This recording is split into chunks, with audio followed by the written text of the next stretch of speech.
Bienvenue. Aujourd'hui, on se penche sur une affaire qui inquiète pas mal. La disparition de Vincent Prat.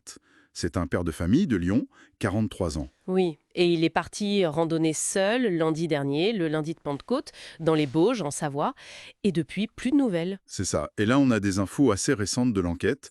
L'idée, c'est de faire un peu le point sur ce qu'on sait. Exactement, parce que c'est quand même l'histoire d'un randonneur, décrit comme expérimenté, qui disparaît sur un parcours qu'il connaissait ou du moins qu'il avait préparé. Ça mobilise beaucoup de monde. Ok. Alors, reprenons au début. Qu'est-ce qu'on savait juste après sa disparition? Les tout premiers éléments. Au départ, c'était assez flou, hein. On savait que Vincent Prat, grand sportif, 1,90 m, blond, avait disparu ce lundi-là. Mhm. Sa famille savait qu'il était parti le matin pour randonner, seul. Et puis, il y a eu un premier indice technique, son téléphone qui a borné. Ah oui, près de l'aéroport de Chambéry, c'est ça. C'est ça.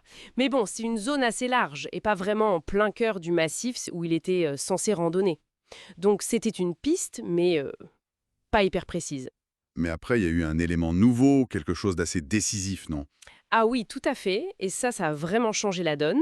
C'est une caméra de surveillance Une caméra? Où ça? au chalet du Cire. C'est un refuge, enfin un point de passage assez connu dans les Bauges, en altitude. Et cette caméra, elle l'a filmé lundi après-midi, très précisément 15h45. D'accord. Et on le voit bien. Oui, l'image est nette. On le reconnaît en tenue de rando, short noir, t-shirt blanc, une casquette blanche et rouge, et son sac de trail sur le dos. C'est une preuve visuelle très forte. Et cette image, elle est venue confirmer une autre info qu'on avait sur son itinéraire prévu, c'est ça? Exactement. C'est là que ça devient très intéressant. Parce qu'avant de partir, il avait téléchargé sur sa montre connectée un parcours GPS. Lequel? Le parcours du trail dit du Nivolet-Revard. C'est un itinéraire costaud, hein, environ 52 km, pas mal de dénivelé. Et le point crucial, C'est qu'il passe par le chalet du Cire. justement, il passe pile par là où la caméra l'a vu. Donc là, on a une concordance parfaite entre l'itinéraire prévu, enregistré sur sa montre, et sa présence physique, confirmée à un point précis de ce parcours. Ah oui, là, ça change tout pour les recherches, j'imagine. Ça donne une piste très concrète. Complètement. Ça a permis de resserrer considérablement la zone de recherche. Le PGHM, le peloton de gendarmerie de haute montagne de Savoie, ils concentrent maintenant leurs efforts autour de ce chalet du Cire et le long de ce tracé probable. Et ils mettent les moyens, j'imagine. Ah oui, les gros moyens. Il y a l'hélicoptère de la gendarmerie qui fait des rotations, une équipe cynophile avec un chien pour essayer de trouver une piste olfactive, et même un drone avec une caméra thermique. Thermique. Ça sert à quoi exactement dans ce cas? Ben, ça peut détecter une source de chaleur. Donc, même si quelqu'un est caché par la végétation ou s'il fait nuit, la caméra thermique peut potentiellement repérer en présence humaine. C'est très utile dans ces zones de montagne, parfois boisées ou accidentées. Et on parlait de mobilisation, il n'y a pas que les gendarmes. Si. Les proches sont aussi très actifs. Absolument. Et c'est important de le souligner.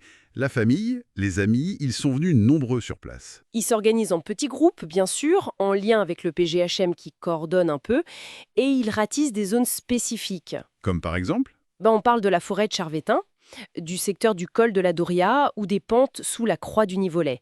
Des points qui sont sûrs ou à proximité de cet itinérage du Nivolet-Revard.